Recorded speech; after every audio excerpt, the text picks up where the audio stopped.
इस फिल्म की शुरुआत में दिखाया जाता है कि जब गॉड्स यानी देवता जमीन पर राज करती थी, यहाँ की रखवाली करती थी, तभी गॉडेस यानी देवी ने कसम खाई थी कि मैं अपने लोगों का ख्याल रखूंगी, हमेशा उनकी हिफाजत करूंगी। जिस मकसद के लिए वो अपनी ताकत, जिसका नाम कोस्मो था, उसे इस्तेमाल करके कुछ नाइट्स बनाती है, यानी कुछ गार्ड प्रोटेक्टर जो कि लोगों की हिफाजत करेंगे। वो नाइट्स गॉडेस की कोस्मो पावर का इस्तेमाल करके दुश्मनों से लड़ते हैं और बड़ी आसानी से उन्हें हरा देते हैं। लेकिन जैसे जैसे वक्त गुजरता गया, इंसानों ने सभी गॉड्स और गॉडेस को भुला दिया और ये बस अफसाना ही बनकर रह गई। यानी कि लोगों ने गॉड्स और गॉडेस को ऐसे भुला दिया जिसे वो कभी थे ही नहीं। लेकिन फिर 18 साल के बाद वही गॉडेस इंसान के रूप में पैदा हुई, उसका दूसरा जन्म हुआ। तभी गोल्डन नाइट ने अपनी जान गंवाकर उस बच्ची की जान बचाई। इसके बाद प्रेजेंट टाइम इन मौजूदा वक्त में हम एक लड़के सिया को देखते हैं जो सड़क पर रहता है क्योंकि रहने के लिए उसके पास घर भी नहीं है। वो अपनी बड़ी बहन जो कि लापता है उसे याद करता रहता है और हर वक्त उसे ढूंढने की कोशिशों में ही मसरूफ रहता है। अभी जब वो बैठा अपनी बहन की तस्वीर देख रहा था कि तभी यहाँ एक आदमी जो कि रिंग का मालिक था, इन्हें जहाँ लड़ाइयाँ वगैरह लड़ी जाती है, वो आकर सिया को कहता है कि तुम्हारे लड़ने का वक्त आ गया है। इसीलिए सिया रिंग की तरफ जाने लगता है। तब रिंग का मालिक उसे रोककर कहता है कि मेरी बात गौर से सुनो, रिंग में जाकर नाचने मत लग जाना, लड़ना है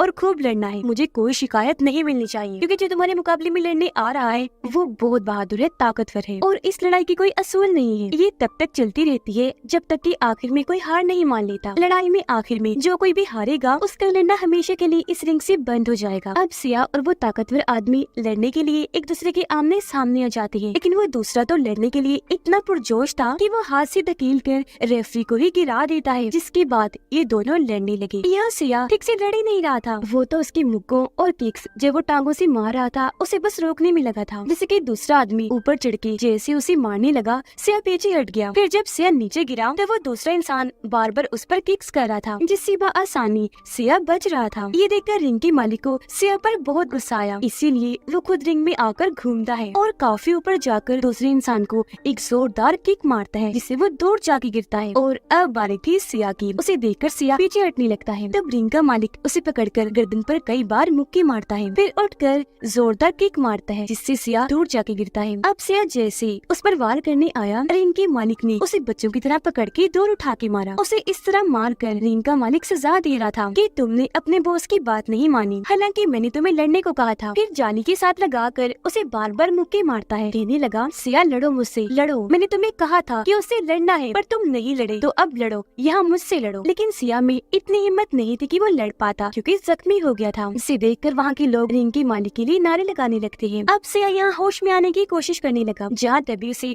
अपनी बहन का ख्याल आने लगा। वो जैसे ख्याल से बाहर आया, उसकी हालत अजीब सी हो गई, जिसके साथ ही उसके जिस्म से बहुत सारी कोस्मो पावर बाहर निकलने लगी, जिसकी ताकत इतनी थी कि रिंग का मालिक दूर जाके गिरता है। अब रिंग का मालिक तो दोबारा खड़ा हो जाता है पर सिया नहीं हो पाता, जिस वजह से रिंग के मालिक को चैंपियन कह दिया जाता है, यानी कि इस लड़ाई को वो जीत गया है। लेकिन तभी सिया उठता है, एक जोरदार किक उसे मारता है, जिससे वो काफी दूर जाके गिरता है। ऐसा करने के बाद वो यहाँ से भाग जाता है। सिया अब जाता है लॉकर रूम में, जहाँ सब लोगों के सामान पड़े थे। वो अपना सामान पैक करके यहाँ से जाने ही वाला था कि तभी एक आदमी उसके पास आकर कहने लगा कि कोई आदमी है जो तुमसे मिलना चाहता है और वो तुम्हारे माजी के बारे में सब कुछ जानता है, तुम्हारी बहन के बारे में भी कि वो गुम हो गई है, उसे ढूंढने में वो तुम्हारी मदद कर सकता है। उधर रिंग का मालिक किसी को कॉल करके बताता है कि यहाँ आज मुझे एक लड़का मिला है जिसके पास कोस्मो पावर है। अब सिया को एक अंधेरी वाली जगह पर ले जाया गया, जहाँ उसे मिलने एक बिजनेसमैन आता है जो वॉरियर यानी योद्धा भी था। वो सिया को एक काफी पुरानी जंग का किस्सा सुनाता है और बताने लगा कि मेरी वाइफ जिसका नाम वेंडर है वो बहुत ताकतवर है और उसके पास बहुत सारे वॉरियर्स भी है, जिनके अंदर भी बहुत सारी ताकतें हैं। वो अब गलत रास्ते पर निकल चुकी है अपने मकसद के लिए, जिस वजह से मैंने उसका साथ छोड़ दिया और अब वो अपने साथियों के साथ मुझसे लड़ने यहाँ आती होगी और अब तुम्हें ये फैसला करना है कि तुम्हें सही का साथ देना है या गलत का। जिस सुनकर जाहिर है सिया उसका हिस्सा देने के लिए तैयार हो जाता है, पर तभी यहाँ उसकी वाइफ वेंडर के सिपाही तबाही मचाते हुए आ जाते हैं। वो इतने ताकतवर थे कि सच में उन्हें रोकना बहुत मुश्किल था। आते ही वो इनके सिपाहियों को उठा कर मार गिराते हैं।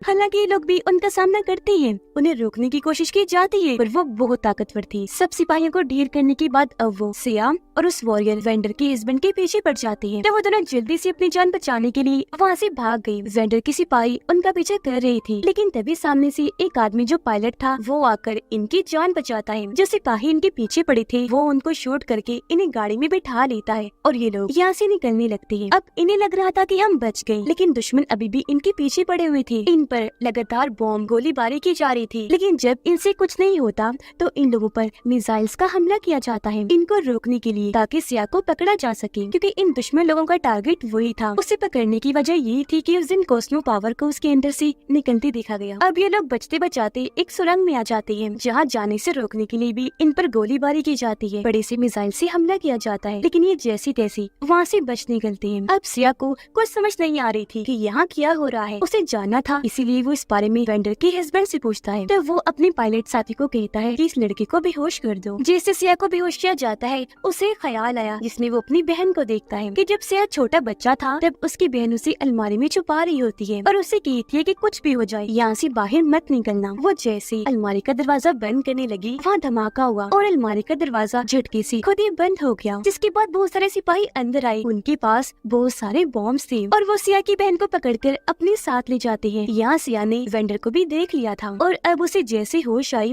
वो खुद को एक प्लेन में पाता है, जहाँ उसके साथ वेंडर का हस्बैंड और पायलट भी था। सिया काफी कंफ्यूज था, उसे कुछ समझ नहीं आ रही थी और वो सच जानना चाहता था। तब वो आदमी अपने बारे में बताने लगा कि मैं एक वॉरियर हूँ, ये तो तुम जान ही गए हो, पर पहले मैं एक बहुत बड़ा बिजनेसमैन हुआ करता था। ये सारी बातें बताते बताते वो उसे काफी पुराने वक्त की चीजें भी दिखाता है और शुरुआत वाली गॉडेस के बारे में बताता है कि उनका दूसरा जन्म इंसानी रूप में हुआ है और अभी तुम्हारी ड्यूटी है, तुम उस गॉडेस का ख्याल रखोगे जो इंसानी रूप में है, क्योंकि तुम बहुत बहादुर हो, तुम्हें अब उसका गार्डियन, उसका प्रोटेक्टर बनना है। इन सब बातों पर सिया को यकीन नहीं आता, इसीलिए वो यहाँ से जाने लगता है। पर जब वो उसकी बहन के बारे में बात करता है तो सिया को रुकना पड़ता है और वॉरियर बताता है कि जैसे कि तुम जान गई हो कि तुम्हारी बहन को मेरी वाइफ और उसके सिपाही अगवा कर ले गए हैं, तो असल में वो तुम्हारे घर इसलिए पहुंची क्योंकि उसे तुम्हारे घर से कॉस्मो सिग्नल मिली थी। तब तुम्हारी बहन तुम्हें अलमारी में इसलिए छुपा रही थी ताकि तुम्हारी जान बच जाए, वेंडर के हाथ तुम न लग जाओ। इसके बाद वो सिया को एक लड़के से मिलवाता है जो उसकी अपनी बेटी थी, जिसका नाम सियाना था। अब सियाना और कोई नहीं बल्कि गॉडेस की दूसरे जन्म का इंसानी रूप है, जो सिया को एक बॉक्स देती है जिसमें एक आर्मर वाला लॉकेट था। आर्मर यानी मेटल का सूट जो ताकतवर मजबूत होता है और पूरे जिस्म को कवर करता है। ये लॉकेट सियाना ने उसे इसलिए दिया था क्योंकि इसके बगैर वो वेंडर के सिपाहियों को हरा नहीं पाएगा। अभी भी इन बातों पर यकीन करना सिया के लिए मुश्किल था,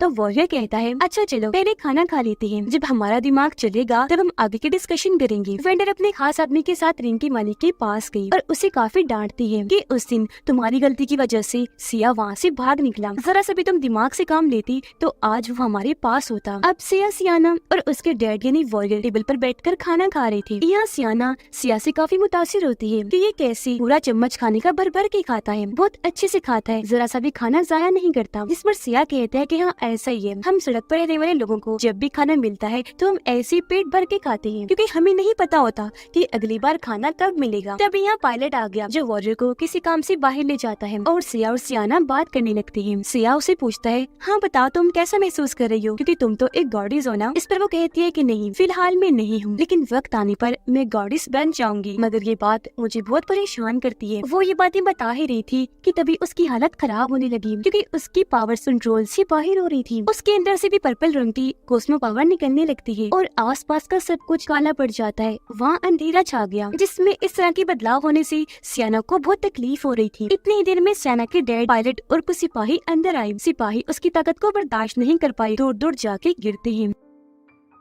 उसकी ऐसी हालत देखकर सिया उसके पास आने की कोशिश करता है, लेकिन वॉरियर उसको पार जाने से मना कर देते हैं, ये कहकर कि नहीं इसके नजदीक मत जाना वरना तुम मारे जाओगे। फिर जैसे सब नॉर्मल हुआ, सियाना नॉर्मल हुई, तो सिया पूछता है कि आखिर सियाना को हुआ क्या था। तब सियाना के डैड बताते हैं कि ये गॉडेस का दूसरा इंसानी रूप है, पर क्योंकि जिस्म इंसान का है तो गॉडेस की कॉस्मो पावर बर्दाश्त करना बहुत मुश्किल है। अब जैसे इस बिल्डिंग में लगी डिवाइस को इस कॉस्मो एनर्जी का पता चलता है, बिल्डिंग खुद को ब्लॉक कर देती है ताकि ये सिग्नल्स बाहर न जाएं और वेंडर को सियाना के बारे में पता न चल जाए। अब सियाना उसे दुखी होते हुए बताती है ऐसा समझ लो मैं यहाँ किसी कैद में हूँ, एक कैदी जैसी जिंदगी गुजार रही हूँ। उधर रिंग का मालिक वेंडर के सिपाही से लड़ता है। वो काफी बहादुरी से एक दूसरे का सामना कर रही थी। अब हालांकि वेंडर के सिपाही ने आर्मर भी पहन रखा था, लेकिन फिर भी रिंग का मालिक उसे लड़ने की कोशिश कर ही रहा था। इससे वेंडर अंदाजा लगा लेती है कि रिंग का मालिक ताकतवर तो है पर इतना नहीं कि वो सिया को हरा सके, इसीलिए वो इस पर अपनी नई टेक्नोलॉजी का आर्मर इस्तेमाल करने का फैसला करती है। उधर सिया और सियाना अकेले में बात करते हैं। हैं और वो उस दिन को याद करने लगती है जब वो छोटी बच्ची थी और कुछ लोग उसे मारने की कोशिश कर रहे थे। तब गोल्डन नाइट ने अपनी जान पर खेलकर उसकी जान बचाई। आगे सियाना बताती है कि जैसा कि मैं गॉडेस का दूसरा जन्म हूँ, तो जाहिर है वेंडर और उनके हस्बैंड की असली बेटी नहीं हूँ। उन्होंने तो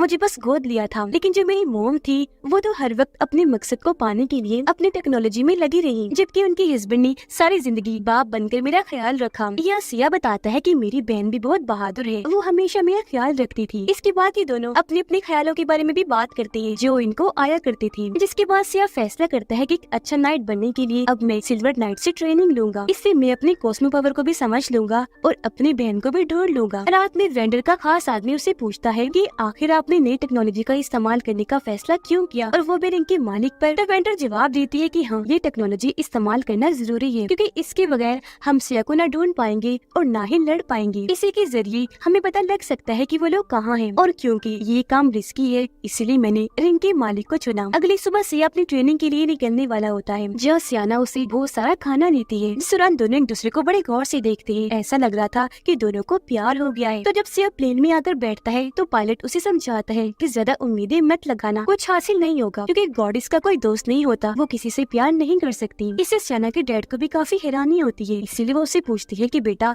तुमने उसे खाना क्यों दिया। इस पर वो जवाब देती है कि हो सकता है ये उसका आखिरी खाना हो, क्योंकि वो सिल्वर नाइट से ट्रेनिंग लेने जा रहा है, जो इतना आसान नहीं है। ये ट्रेनिंग जानलेवा भी हो सकती है। अब जब वो दोनों अपनी मंजिल पर पहुंची तो सिया पायलट से पूछता है कि अब मुझे आगे कहाँ जाना है। इस पर इशारे से पायलट समझाता है कि तुम्हें इस चट्टान के ऊपर जाना है। जिसके बाद ये सिया चट्टान के ऊपर चढ़ना शुरू कर देता है। हालांकि इस बीच तूफान भी आ गया। वो जैसे तैसे ऊपर चढ़ता गया और आखिरकार ऊपर आकर उसे एक सिल्वर नाइट मिल ही जाती है। यह सिया उसे अपने बारे में बताने लगता है कि मैं भी एक नाइट ही हूँ, लेकिन अभी इतना ट्रेन नहीं बल्कि ट्रेनिंग लेने आया हूँ। सिल्वर नाइट उसे कहती है कि अगर तुम एक नाइट हो तो तुम्हें ये पता होना चाहिए कि तुम्हें सबसे पहले क्या करना है। गॉडेस की हिफाजत जो इंसानी रूप में है, इन्हें सियाना की। सुनकर सिया कंफ्यूज हो गया, क्योंकि वो यहाँ ट्रेनिंग इसलिए लेने आया था ताकि बहादुर नाइट बनकर अपनी बहन को ढूंढ सके, इसलिए नहीं कि गॉडेस की हिफाजत करे। जिस पर सिल्वर नाइट उसे ट्रेन करने से मना कर देती है। सिया ये देखकर उसे कहता है, अच्छा सॉरी, गलती हो गई, ठीक है मैं कोशिश करूंगा, तो आप एक मौका और दे दीजिए। इस पर सिल्वर नाइट उसके सामने छोटा सा पत्थर रख के उसे तोड़ने का कहती है। यह सिया अपना मौका बनाकर वो पत्थर तोड़ने की कोशिश करता है, पर पत्थर टूटना तो दूर की बात, उसके अपने ही हाथ पर चोट लग जाती है। जो देखकर सिल्वर नाइट कहती है कि हमारे आसपास जितनी भी चीजें हैं एक ऐसी खास चीज से बनी है कि नाइट्स अगर चाहें तो एक बार में उस चीज को खत्म कर दे और उसे राख बनाकर उड़ा दे। और वो सिया को कहती है कि अपने अंदर फोकस करो, ध्यान लगाओ और तुम्हारी जो पावर है यानी कॉस्मो पावर उसे महसूस करो। पर इस दौरान सिया को ख्याल आने लगे जिसमें उसकी बहन की यादें उसे ऐसा करने से रोक रही थी, लेकिन फिर भी वो फोकस करके ही रखता है। जो देखकर सिल्वर नाइट उसे आगे भी ट्रेनिंग देने के लिए मान जाती है। उधर वेंडर की बिल्डिंग में उसने अपनी नई टेक्नोलॉजी रिंग के मालिक पर इस्तेमाल कर ही ली थी और आज उसका रिजल्ट उनके सामने आ चुका था। उसके जिस्म को रोबोट की तरह मजबूत मशीन जैसा बना दिया था। पूरा जिस्म आर्मर से कवर था। अपना ही नया जिस्म पाकर रिंग का मालिक बहुत खुश था। अपनी ताकत आजमाने के लिए वो सिपाहियों से लड़ने लगा। जी हाँ, वो सिपाहियों को तो आराम से हरा पा रहा था, लेकिन जब उसने अपनी ताकत वेंडर पर आजमाना चाहिए तो वो कुछ भी नहीं था उसके सामने। ट्रेनिंग में सिया लड़ने की बहुत कोशिश करता है, पर सिल्वर नाइट उसे बड़ी आसानी से बार बार हराती रहती है। वो एक भी बार खुद पर चलने नहीं देती। सिया को उठा उठाकर दूर दूर फेंक के मारती है, यहाँ तक कि वो उसे लड़ती लड़ती हवा में भी ले गई और अपनी ताकत से सारे पत्थरों को हवा में उठाकर वहाँ ही रोक देती है। फिर सिया को नीचे लाकर समझाती है कि कॉस्मो पावर ही तुम्हारी ताकत है, जिससे तुम्हें बाहर आने देना होगा। और अगर तुम दुनिया में जिंदा रहना चाहते हो और आगे चलकर जंग भी लड़ना चाहते हो तो तुम्हें अपनी ताकत को पहचान कर जंग में इस्तेमाल करना होगा। सियाना एक सपना देखती है कि उसके अंदर से बहुत सारी कॉस्मो पावर बाहर निकल रही है, जो उसके कंट्रोल से इतनी बाहर हो गई है कि उसकी वजह से दुनिया तबाह होने लगी है। इस सपने से वो बहुत डर गई, जोर जोर से चिल्लाने लगती है। तब उसके डैड जल्दी से आकर उसे संभालती है और उससे पूछने लगी कि क्या हुआ बेटा। इस पर वो बताती है कि डैड, मैंने बहुत बुरा सपना देखा, इसमें पूरी दुनिया जल रही है, तबाह हो रही है और ये करने वाला और कोई नहीं बल्कि गॉडेस थी। उधर सिया पर सिल्वर नाइट की बात असर कर गई थी और अब वो बहुत बहादुरी से लड़ रहा था। दिन ब दिन उसकी ट्रेनिंग बेहतर होती जा रही थी। इस दौरान उसे बार बार उसकी बहन का ख्याल भी आता है, जो उसे यही कहती है कि मेरे भाई, मैं हमेशा तुम्हारे साथ हूँ और हर अच्छे बुरे वक्त में मैं तुम्हारी हिफाजत करूंगी। रात को जब दोनों बातें कर रही थी तो सिल्वर नाइट सिया को कहती है कि मैं जानती हूँ तुम्हारा माजी बहुत तकलीफ दे है, दर्दनाक गुजरा, पर फिलहाल तुम्हें उसे भूलना होगा और जो आने वाला तुम्हारा वक्त है उसके लिए तैयार रहो। अगली सुबह दोबारा से ट्रेनिंग शुरू हुई, जहाँ सिया बहुत अच्छे से अपनी परफॉर्मेंस दिखा रहा था। दिन ब दिन उसके अंदर बहुत ज्यादा बेहतरी आ गई थी और फिर आखिरकार वो वक्त आ ही जाता है जब वो सिल्वर नाइट को बड़ी आसानी से हरा देता है, क्योंकि उसने जैसे मुक्का मारा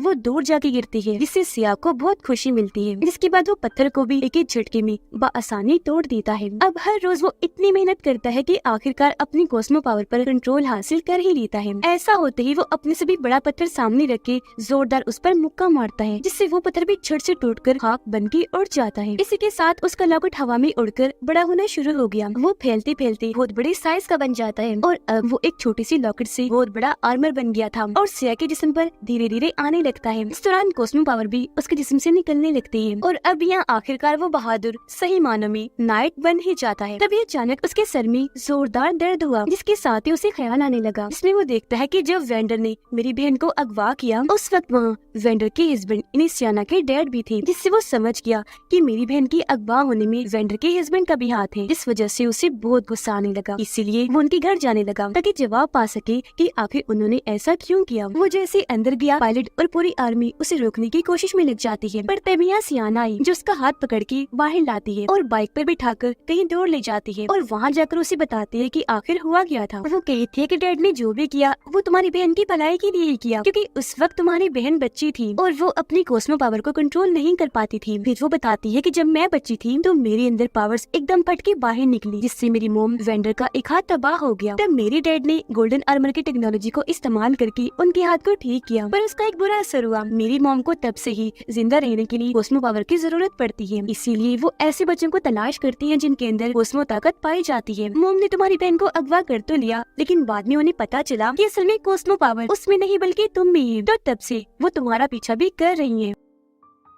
अब हालांकि ये बात सामने आ गई थी कि तुम्हारी बहन में कॉस्मो पावर नहीं है, पर उसे छोड़ने की बजाय अपनी हिफाजत में रखा गया क्योंकि उसकी जान को खतरा था। दरअसल सबको लग रहा था कि वो कुछ छुपा रही है और वो जो छुपा रही थी वो और कुछ नहीं बल्कि तुम थे सिया। अब मेरी मोम को पता चल गया था कि गॉडेस का दूसरा जन्म हो गया है, इसलिए मेरे डैड ने केयर किए गए सभी बच्चों को आजाद कर दिया। इसमें तुम्हारी बहन भी शामिल है, क्योंकि वो जानते थे कि गॉडेस की जो कॉस्मो पावर है वो मेरी मोम के लिए काफी होगी। पायलट आकर सियाना के डैड को बताता है कि आपकी वाइफ वेंडर अपनी पूरी फौज लेकर हमारी तरफ आ रही है। तब वो कहती है कि मैं अकेला यहाँ रुकूंगा, बाकी सब लोग चले जाएं। सियाना उसे कहती है कि मुझसे वादा करो, अगर मैंने अपना कंट्रोल खो दिया तो तुम मुझे रोकोगी। वो ये बातें कर ही रही थी कि तभी वेंडर की जहाज आने लगती है, इसीलिए इन्हें यहाँ से भागना पड़ता है। पर सियाना अपने डैड को अकेला छोड़ के जाना नहीं चाहती थी, इसलिए वो वापस अपने घर जाने लगी, जहाँ पर एक धमाका हुआ और वेंडर के सिपाही अंदर घुसना शुरू हो जाते हैं। आते ही वो यहाँ के सभी गार्ड्स पर आसानी से हमला करके उन्हें मार गिराती है और उनकी पूरी सिक्योरिटी को भी तोड़ के रख देती है। पायलट जो प्लेन की तरफ बढ़ने लगा कि तभी उसके सामने भी सिपाही आकर उसे रोकने लगते हैं और यहाँ इनके बीच भी खतरनाक लड़ाई होने लगती है। वेंडर यहाँ आकर अपने हस्बैंड से मिलती है और जब भी दोनों अपने माजी के बारे में बात कर रहे थे कि तभी यहाँ सिया और सियाना आ जाते हैं। अब रिंग का मालिक जो रोबोटिक था वो आकर वेंडर के हस्बैंड से लड़ने लगता है। हालांकि वो भी उसका सामना करती है, लेकिन क्योंकि वो बहुत ताकतवर था इसलिए बड़ी आसानी से उन्हें हरा देता है। वो भाग कर आया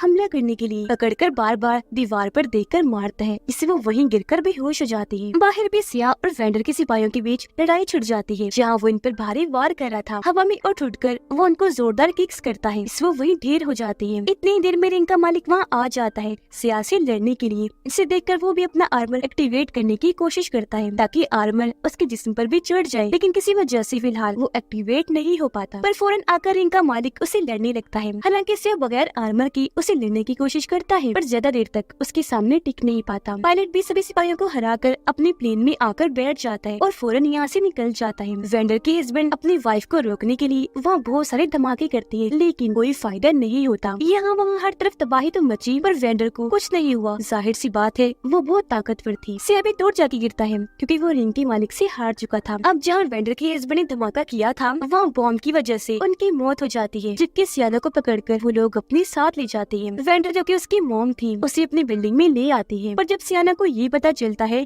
कि मेरे डैड मारे गए तो वो बहुत दुखी होकर रोने लगती है। वेंडर उसे वहाँ एक जगह पर लिटा देती है ताकि सियाना को खत्म किया जा सके। अब वेंडर इस बात से दुखी थी कि मैं अपनी ही बेटी को मारने जा रही हूँ, पर ऐसा करना जरूरी था इंसानियत को बचाने के लिए। इसीलिए वो अपने खास आदमी को कहती है कि फौरन प्रोसेस शुरू करो। अब जब सिया को होश आई तो वो आसपास देखने लगता है, पर यहाँ सियाना को ना पाकर वो काफी उदास हो गया। उसे बुरा लग रहा था कि उसकी हिफाजत मेरी जिम्मेदारी थी जो मैं पूरी नहीं कर सका। तभी उसे सिल्वर नाइट का ख्याल आया जो उसे समझाती है कि तुम्हें असल में किस किस का ख्याल रखना है। तब फोकस करने पर उसे अपना बचपन दिखा और वो फैसला करता है कि अब मैं अपनी और सियाना की हिफाजत करूंगा, जिसके बाद अपनी बहन की भी जब वो मिल जाएगी। अब वो ख्याल से वापस आकर पायलट के साथ सियाना को बचाने के लिए निकल जाता है। फिर जैसे ये उनकी बिल्डिंग के पास पहुँचे उन्हें इनकी आने का पता चल जाता है और वो इन पर गोलियां बरसाने लगती है, जिससे इनका प्लेन कंट्रोल से बाहर हो गया। तो जाहिर है अब इन्हें कूदना पड़ना था, पर कूदने से पहले सिया अपना आर्मर एक्टिवेट करने में कामयाब हो जाता है, जिससे वो बआसानी जमीन पर उतर जाता है और उसके जिस्म पर कवर यानी आर्मर आ चुका था। अब बहादुर नाइट बनकर वो सब करता है जो उसे करना चाहिए था। उसे देखते ही सिपाही मारने के लिए आगे बढ़े, पर वो बड़ी आसानी से सभी को मार गिराता है। एक ही साथ में वो 2 सिपाहियों को ढेर कर देता है, जिसके बाद उसकी लड़ाई हुई रिंग के मालिक के साथ। वो उसे इतना बुरा मारता है कि उसके जिस्म की बहुत सारे हिस्से खराब करके रख देता है। फिर उसे नीचे गिरा के मारता है, जिससे वो इस लड़ाई में हार गया। और अब जैसे सियाना को मारने का प्रोसेस शुरू हुआ, वेंडर को लगता है कि ये मैं गलत कर रही हूँ, इसीलिए वो अपने आदमी को कहती है कि जल्दी से इस प्रोसेस को बंद करे, लेकिन वो इस चीज के लिए साफ साफ मना कर देता है। तब वेंडर अपने सिपाहियों को हुक्म देती है कि इसे रोको, पर उसका साथी यहाँ अपना असली रूप सामने लाता है। रूप बदलकर वो एक नाइट बन जाता है, क्योंकि उसके जिस्म पर भी आर्मर आ चुका था। वो अपने सामने आने वाले सिपाहियों को एक ही झटके में अपनी ताकत से मार गिराता है। पता चला कि वो पहले अच्छा हुआ करता था और बहुत पावरफुल भी, लेकिन बाद में शैतानों ने उसे कमजोर कर दिया। इसके बाद वो बड़ी आसानी से बाकी सोल्जर्स को भी मार गिराता है। उसे देखकर वेंडर अपनी पावर्स को एक्टिवेट करने की कोशिश करती है और उसका सामना करने के लिए आगे बढ़ती है, पर वो उसे उठाकर दूर फेंक के मारता है, क्योंकि उसकी ताकतों के आगे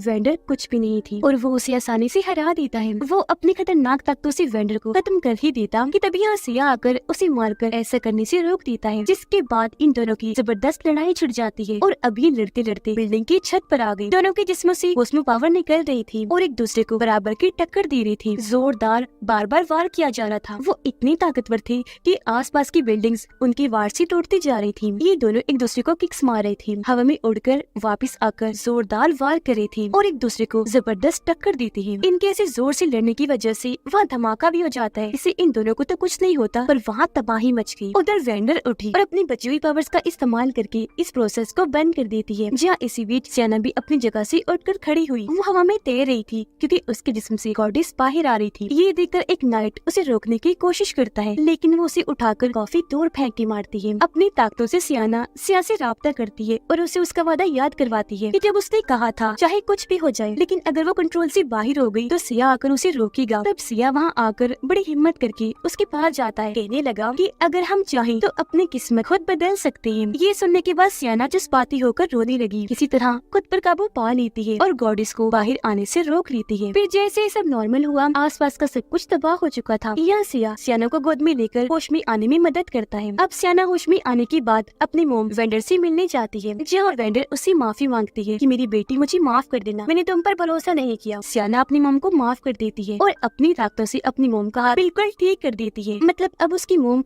हमेशा ठीक रहेंगी, यानी जिंदा रहने के लिए अब उन्हें कॉस्मो पावर वाले बच्चों की जरूरत नहीं पड़ेगी। यहाँ ये बात सामने आई कि अब सियाना अपनी पावर को कंट्रोल कर सकती है, जिससे दोनों माँ बेटी बहुत खुश हो जाती है। अब वो दोनों जब अकेले बैठे थे तो सिया को समझ आ गई थी कि गॉडेस को जगाने से बहुत सारे पुराने गॉड्स का ध्यान भी हमारी तरफ आ जाएगा, और क्योंकि वो खतरनाक हैं तो उनसे लड़ने के लिए हमें और भी नाइट्स ढूंढने होंगे और उन्हें ट्रेन करके पावरफुल बनाना होगा। पर सबसे पहले अब जो आखिरी काम रह गया था वो करना था, यानी सिया की बहन को ढूंढना, जिसके बाद वो अपना ये मिशन भी पूरा कर लेंगी और जंग के लिए बिल्कुल तैयार हो जाएंगी। और इसी के साथ ये फिल्म इधर ही खत्म हो जाती है।